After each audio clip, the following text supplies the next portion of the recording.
लीजिए, तुमने पुकारा, हम चले आए, आपने हमें याद किया और हम हाजिर हो गए। ओहो, आप आ गए हो और कहते हो कि तुमने हमें याद किया, हम आ गए। अरे मियाँ, पूरे 4 घंटे से खड़ा इंतजार कर रहा हूँ। पता है हमारी टारगेट में फिल्म का वक्त 6:30 बजे है और 6:30 तो यही बज गए। अरे यार, तो इसमें गुस्सा होने की क्या बात है? तुमको तो पता है कि दरगाह पर उर्स लगा है, वहाँ रात कव्वालियों का बड़ा अच्छा प्रोग्राम था, इसलिए रात वहीं रहा। सुबह सोया तो अभी सोकर उठा, ख्याल आया कि वादे के मुताबिक फिल्म देखने भी जाना है, तो जल्दी से मुंह धोया और भागता हुआ अब यहाँ पहुँचा हूँ। अब देर मत करो, जल्दी करो। लेकिन एक बात बताओ, फिल्म से बेहतर तो एक दूसरी जगह चलते हैं, बहुत मजा आएगा। लेकिन वो दूसरी जगह का? वो लकड़ीपुरा का जो चौक है, वहाँ हर रोज रात को जुआ चलता है और एक ही दिन में लोग किधर से किधर पहुँच जाते हैं। मेरी मानो तो वहीं चलो। हाँ, वहीं चलो। चलो फिर, अब देर मत करो। अरे ओ जाने वालों, जरा ठहरो और मेरी बात सुनो। अरे अब क्या है, हमें तो पहले से देर हो चुकी है, अब बीच में तुम भी टपक पड़े। चलो तुम भी हमारे साथ चलो। नहीं नहीं, मुझे तुम्हारे साथ नहीं जाना, बस तुम मेरी बात सुनो। हाँ भाई, तुम तेरे मुँह लाना आदमी, तुम हमारे साथ क्यों जाओगे? अच्छा ये सब छोड़ो, मैं बहुत देर से तुम सबकी बातें सुन रहा था, इसलिए तुम सबसे 2 बातें करनी है। अच्छा तो जल्दी कीजिए, क्या कहना चाहती आप? हाँ तो जरा ये बताइए कि आप मुसलमान हैं और जुए की मजलिस में जा रहे हैं। क्या मुसलमान के लिए जुए की मजलिस में जाना और जुआ खेलना जायज़ है? क्या हमारा मजहब इस्लाम इसकी इजाज़त देता है? क्यों बुलाना साहब, इसमें हर्ज क्या है? जुआ तो एक किस्मत आजमाई है और एक खेल, एक तफरीह का मशगला। अरे मिस्टर, ये सोच आपकी बिल्कुल गलत है। जुआ, सट्टा, लॉटरी और इस किस्म के हर फाल को इस्लाम ने हराम करार दिया और उससे हासिल होने वाली आमदनी को भी हराम करार दिया है। अल्लाह ताला का इरशाद है, या अय्युहल्लज़ीना आमनू इन्नमल खम्रु वल मैसिरु वल अंसाबु वल अज़लामु रिज्सुम मिन अमलि शैतानी फज्तनिबूहु लअल्लकुम तुफ्लिहून। इस आयत करीमा में शराब, जुआ, बुत और जुए के तीर, इन चारों को रजस करार दिया है, यानी ऐसी गंदी चीज करार दिया है जिससे इंसान की तबीयत को घिन और नफरत पैदा हो। अगर इंसान के पास अक्ल सलीम है तो वो खुद ही इन घिनौनी चीजों से बचेगा। और फिर अल्लाह ने कहा कि जब ये चीजें गंदी है तो तुम इनसे बचो। और आखिर में फरमाया लअल्लकुम तुफ्लिहून, जिसमें बदला दिया गया कि दुनिया और आखिरत की कामयाबी इसी पर मौकूफ है। इसलिए मेरे प्यारे मोहतरम मुसलमान होने की हैसियत से हमारे लिए जायज़ है कि हम इन गंदे शैतानी कामों से बचें और उनके करीब भी ना जाएं।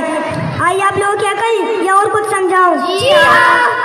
अच्छा, तुम सब मुसलमान हो और मुसलमानों को घरों में पैदा हुए हो। हाँ तो जरा नसीर मियाँ आप बताइए कि हुस्न में कितने फर्ज हैं?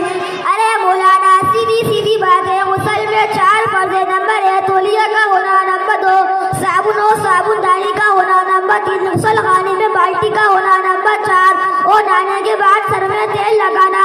अस्तगफिरुल्लाह, कितने अफसोस और शर्म की बात है, कितने अफसोस और शर्म की बात है कि आप पैदाइशी मुसलमान हैं और आपको पाक होने के तरीके भी मालूम नहीं। हाँ तो जरा सलीम मियाँ आप बताइए कि इस्लाम में कितने अरकान हैं?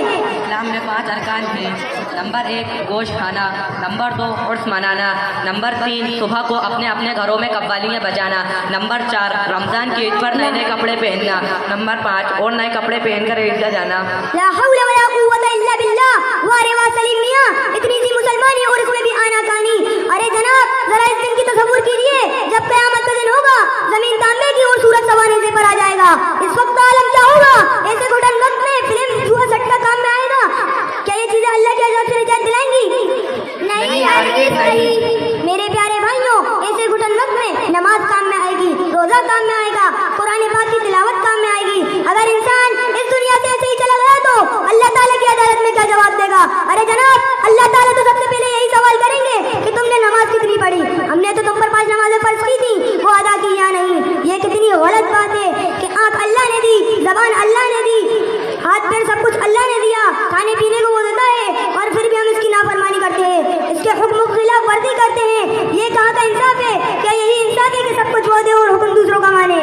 नहीं मौलाना साहब, ये तो खुली बगावत है कि सब कुछ वो दे और फिर भी हम इसकी इबादत ना करें। मौलाना साहब, हम बहुत शर्मिंदा हैं। आज आपने हमारी आंखों से गफलत की पट्टी को उतार दिया और हमें अपने ज़मीर की आईने में साफ नज़र आ रहा है कि हम कितने गुनाहगार थे और अल्लाह के अहकाम से कितनी बगावत कर रहे हैं। आप अल्लाह से दुआ कीजिए कि हमें इन बुराइयों से दूर रखे और शरीयत रसूल का पाबंद बना दे। आमीन।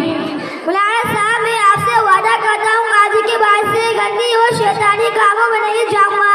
अच्छा हुआ मेरे अब्बू को पता नहीं चला, ये तो बहुत पिटाई करते हैं। अच्छा तुम तीनों बहुत अच्छे बच्चे हो और बड़ों की बात भी मानते हो और हमेशा बड़ों की बात मानने में ही फायदा है। जी हाँ। जी हाँ। और सुनो, ईद के बाद मदरसा खुल जाएगा तो तुम सब पाबंदी से मदरसे जाओ और कुरान सीखो। इनकी जरूरी बातें सीखो कि मुसलमान के लिए हराम क्या है, हलाल क्या है, और सहाबाए किराम की जिंदगी के बारे में पढ़ो या सुनो। उन्होंने दीन को हासिल करने के लिए कितनी कुर्बानियां दी हैं। उन्होंने दीन के खातिर अपने घरों को छोड़ा, वतन को छोड़ा, यहाँ तक कि अपने जानी अजीज को भी अल्लाह की राह में कुर्बान कर दिया। और ये कह दिया, जान दी हुई उसी की थी, जान दी हुई उसी की थी, अब तो ये है कि हक अदा ना हुआ। अच्छा तुम सब वादा करो कि ईद के बाद मदरसे जाओगे। इंशाअल्लाह आपसे वादा करते हैं आज के बाद से गंदी जाएंगे। अच्छा आप चलते हैं, फिर कभी मुलाकात होगी। बहुत बहुत शुक्रिया। अस्सलाम वालेकुम। वालेकुम अस्सलाम व रहमतुल्लाह। अब इसके बाद